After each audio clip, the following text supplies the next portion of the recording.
ಕನ್ನಡ ನಾಡು, ಇದು ಕನ್ನಡಿಗರ ನಾಡಿಮಿಡಿತ. ಈ ದಿನ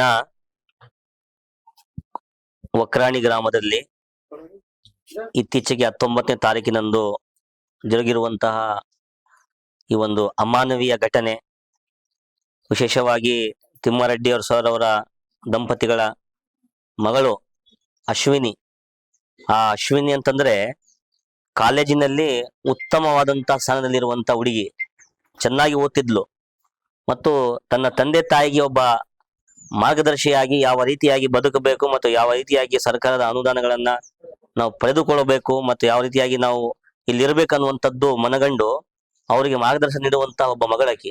ಈಗಾಗಲೇ ಅವ್ರ ತಾಯಿ ಹೇಳ್ತಾ ಇದ್ರು ಯಾವ ರೀತಿಯಾಗಿ ಆ ಹುಡುಗಿ ಇದ್ಲಂತೇಳಿ.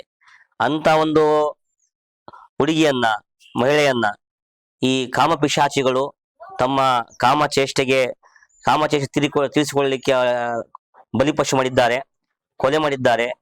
ಬಹಳ ನೋವಿನ ಸಂಗತಿ.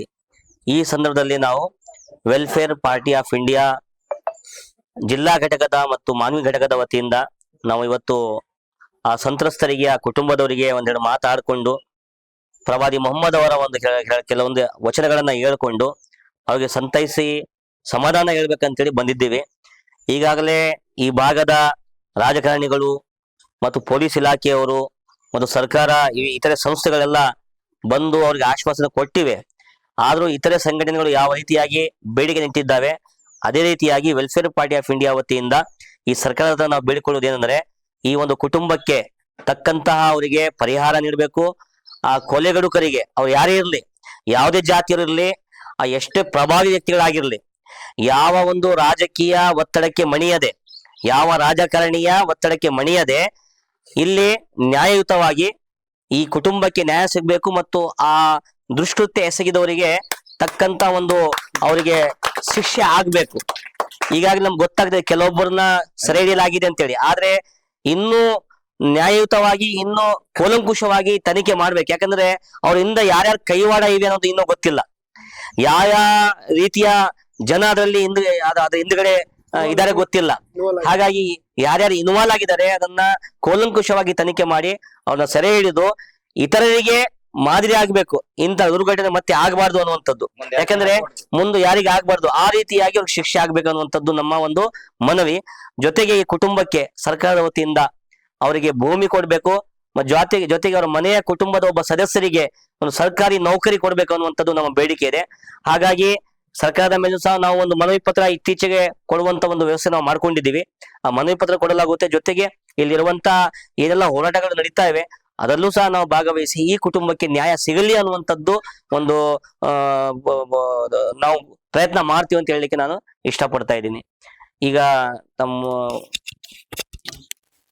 ಆತ್ಮೀಯ ಹಿರಿಯರೇ, ಸಹೋದರರೇ, ಗ್ರಾಮದ ಮುಖ್ಯಸ್ಥರೇ ಮತ್ತು ನನ್ನ ಸಹೋದರಿಯ ಪಾಲಕರೇ, ಸಹೋದರಿ ಅಶ್ವಿನಿಯ ಪಾಲಕರೇ, ಇತ್ತೀಚೆಗೆ ಆಗಿರುವಂತಹ ಘಟನೆ ನಾವು ಕನಸಿನಲ್ಲೂ ಕೂಡ ಊಹಿಸ್ಲಿಕ್ಕೆ ಆಗ್ಲಿಲ್ಲ, ಆಗದೂ ಇಲ್ಲ. ಯಾಕಂದ್ರೆ ನಾವು ಬೇರೆ ಬೇರೆ ರಾಜ್ಯಗಳಲ್ಲಿ ನಾವು ಕೇಳ್ತಾ ಬಂತಾ ಇದ್ವಿ, ಬೇಟಿ ಬಚಾವ್ ಬೇಟಿ ಪಡಾವ್ ಅಂತಕ್ಕಂಥ ಒಂದು ಸ್ಲೋಗನ್ ಒಂದು ಇದರಲ್ಲಿ ಬಹಳಷ್ಟು ಕಡೆ ಇಂತಹ ಕೃತ್ಯಗಳು ಆಗ್ತಾ ಇದ್ದಾವೆ. ಮಹಿಳೆಯರ ಮೇಲೆ ದೌರ್ಜನ್ಯ ಮತ್ತೆ ಅವರ ಮೇಲೆ ಬಲಾತ್ಕಾರ ಅಂತಕ್ಕಂಥ ಪ್ರಯೋಜನಗಳು ಆಗ್ತಾ ಇರ್ತಕ್ಕಂಥ ನಾವು ಕೇಳ್ತಾ ಇದ್ವಿ. ಆದ್ರೆ ನಮ್ಮ ರಾಯಚೂರು ಜಿಲ್ಲೆಯ ಸಿರುವಾರ್ ತಾಲೂಕಿನ ಈ ಗ್ರಾಮದಲ್ಲಿ 19ನೇ ತಾರೀಕಿಗೆ ಆಗಿರ್ತಕ್ಕಂಥ ಒಂದು ಘಟನೆ, ನಮ್ಮ ಸಹೋದರಿಯ ಮೇಲೆ ಈ ತರ ಅಂತಕ್ಕಂಥ ಒಂದು ಅತ್ಯಾಚಾರ, ದೌರ್ಜನ್ಯ, ಇದಕ್ಕೆ ಏನ್ ಹೇಳ್ಬೇಕಂತಾನೆ ದೋಸ್ತಾ ಇಲ್ಲ ನಮ್ಗೆ. ಯಾಕಂದ್ರೆ ನಾವು ನೋಡ್ತೀವಿ ಈಗ ಬಸ್ಸಿನ ಪ್ರತಿಯೊಂದು ಗ್ಲಾಸ್ ಮೇಲೆ ಒಂದು ಸ್ಲೋಗನ್ ಇದೆ, ಪ್ರಾಣಿ ಮೇಲೆ ದಯೆ ಇರಲಿ ಅಂತ. ನಾವು ಪ್ರಾಣಿ ಮೇಲೆ ದಯೆ ಇರಲಿ ಅಂತಕ್ಕಂಥ ಒಂದು ಕಾಳಜಿ ಅಂತ ಒಂದು ಸ್ಲೋಗನ್ ವಹಿಸ್ಬೇಕಾದ್ರೆ, ಈಗ ಮನುಷ್ಯರು, ಅದರಲ್ಲಿ ಮಹಿಳೆಯರ ಮೇಲೆ ದೌರ್ಜನ್ಯ ಆಗ್ತಾ ಇದ್ದಾರೆ, ಯಾವ ತರ ನಾವು ಸಹಿಸ್ಕೊಳ್ಲಿಕ್ಕೆ ಆಗುತ್ತೆ? ಯಾವ ಮನುಷ್ಯನು ಕೂಡ, ಮನುಷ್ಯತ್ವ ಇರ್ತಕ್ಕಂಥ ಯಾವ ಮನುಷ್ಯರು ಕೂಡ ಇದಕ್ಕೆ ಸಹಿಸೋದಿಲ್ಲ.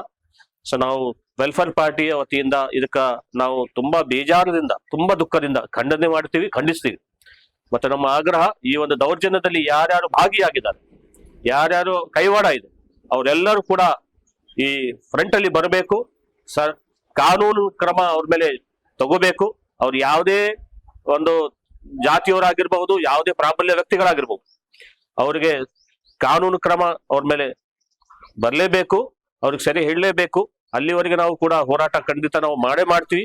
ಇತ್ತೀಚೆಗೆ ಈಗ ಎಲ್ಲಾ ಸಮುದಾಯದ ಹಿರಿಯರು ಮತ್ತೆ ಬಹಳಷ್ಟು ಸಂಘ ಸಂಸ್ಥೆಗಳು ಈ ಒಂದು ಆಗಿರ್ತಕ್ಕಂಥ ಘಟನೆಯ ವಿರುದ್ಧವಾಗಿ ಹೋರಾಟ ಮಾಡ್ತಾ ಇದ್ದಾರೆ, ಮಾಡ್ತಾನೆ ಇರ್ತೀವಿ. ಇನ್ನು ಮುಂದೆ ಯಾವುದೇ ಕಾರಣಕ್ಕೂ ನಮ್ಮ ರಾಜ್ಯದಲ್ಲಿ ಆಗಲಿ, ರಾಯಚೂರು ಜಿಲ್ಲೆ ಆಗಲಿ, ಎಲ್ಲಿಯೂ ಕೂಡ ಇಂಥ ಘಟನೆ ಆಗ್ಬಾರ್ದು ಅಂತಂದು ಈ ಸಂದರ್ಭದಲ್ಲಿ ನಾವು ಸರ್ಕಾರಕ್ಕೆ ಮತ್ತೆ ಪೊಲೀಸ್ ಇಲಾಖೆಗೆ ಕೂಡ ನಾವು ಒಂದು ಎಚ್ಚರಿಕೆಯನ್ನು ಕೊಡ್ತಾ ಇದ್ದೀವಿ. ಸೊ ಆಮೇಲೆ ಮುಂದಿನ ದಿನಗಳಲ್ಲಿ ಯಾವುದಕ್ಕೂ ಕೂಡ ಇಂತಹ ಘಟನೆಗಳನ್ನು ನಾವು ಸಹಿಸೋದಿಲ್ಲ. ಈಗಾಗಿರ್ತಕ್ಕಂಥದ್ದು ನಮಗೆ ಬಹಳ ತುಂಬಾ ಬೇಜಾರಾಗಿದೆ ಈ ಸಂದರ್ಭದಲ್ಲಿ. ಸೊ ನಾವು ಇವತ್ತು ನಮ್ಮ ಅಶ್ವಿನಿಯ ಪಾಲಕರಿಗೆ ನಾವು ಸಾಂತ್ವನ ಹೇಳಿ ಅವರಿಗೆ ಧೈರ್ಯ ತುಂಬಿ ಅವ್ರ ಜೊತೆ ನಾವೆಲ್ಲರೂ ಕೂಡ ಇದೀವಿ. ನೀವು ಅವರು ಯಾವುದೇ ಕಾರಣಕ್ಕೂ ಧೈರ್ಯವನ್ನು ಕಳ್ಕೋಬಾರ್ದು. ಅವ್ರ ಧೈರ್ಯದಿಂದ ಇದ್ದು ಮುಂದಿನ ದಿನಗಳಲ್ಲಿ ಬರುವಂತ ಸವಾಲುಗಳನ್ನು ಎದುರಿಸಬೇಕು ಅಂತಕ್ಕಂಥದ್ದು ಅವರಿಗೆ ನಾವು ಇವತ್ತು ಧೈರ್ಯ ಕೊಡ್ತಾ ಇದೀವಿ. ಅವ್ರ ಜೊತೆ ನಾವು ಇದೀವಿ ಅಂತ ಈ ಸಂದರ್ಭದಲ್ಲಿ ಹೇಳ್ತಾ ಇದ್ದೀವಿ. ಸಮಗ್ರ ಸುದ್ದಿಗಳಿಗಾಗಿ ತಪ್ಪದೆ ನೋಡಿ ಕನ್ನಡ ನಾಡು ವಾಹಿನಿ.